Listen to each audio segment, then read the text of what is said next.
importance of our time is that we're coming from one business cycle, not even just business cycle, technologically so, from one to another. And it's not just the change in technology. It's not just the change in the economy that will happen because of that transition. The society itself, our culture, and our global vision will change. And we already see some signs.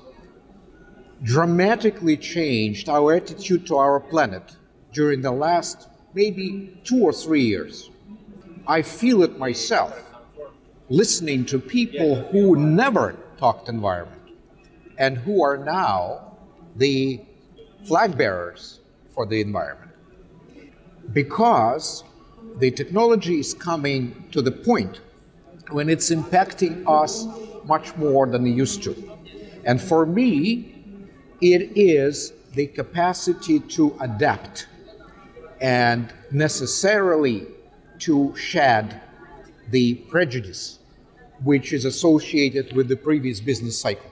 We know that the model in the next business cycle will be different. We don't know which one, but we know that we have to search for it. And we see different models, be it a US model, be it a Chinese model, be it an Indian model, be it a Qatari model. We don't know which one is more adapted, but we have to search. We have to try.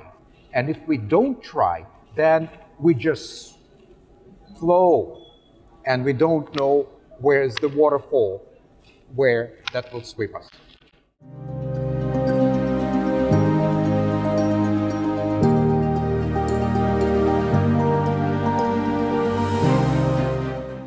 The most impactful lessons are, first of all, that we are at the limit of the capacity of the planet, of the society, to interact with each other. COVID is just one piece that convinced us that we are mortal. We are not the most powerful species on the planet. At the same time, each society reacted differently. And each society was in a state of shock and tried to find different ways out. Before, we were talking about democracy, autocracy, whatever.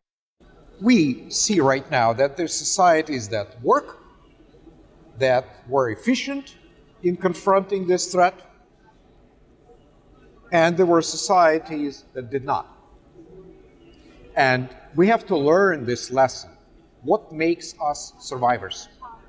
Because it's not the first challenge to our survival.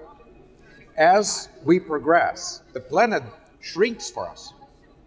And if we don't learn the lesson of survival, we will not.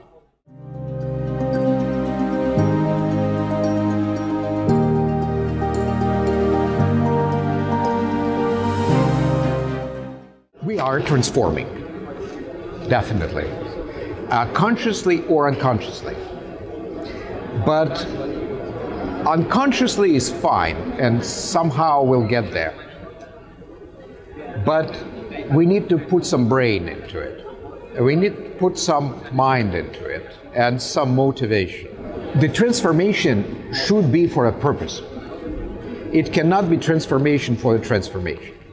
And I think societies, Qatar is one of the examples of the place which definitely has a strategic plan behind.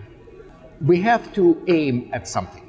We have to maybe set pretty ambitious goals, knowing that maybe we'll undershoot them. But we cannot just sit and do nothing.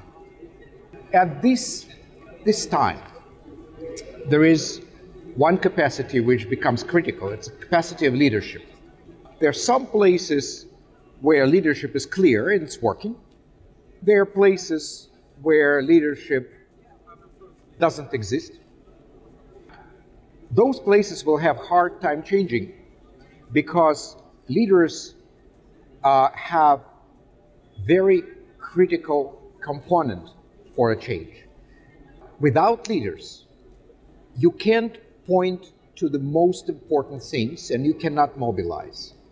And if society is not mobilized, if it doesn't understand where it's going, and when it doesn't understand what the challenges are, what the stakes are, it doesn't want to change. Societies are always conservative. And the work of a leader is to show the way, show that staying in place, there's no option like this. Because the past is catching up with us, and we have to go forward, not backward. We don't need to insert ourselves into defensive skin against challenges. We have to confront them, and that's leadership is preeminent.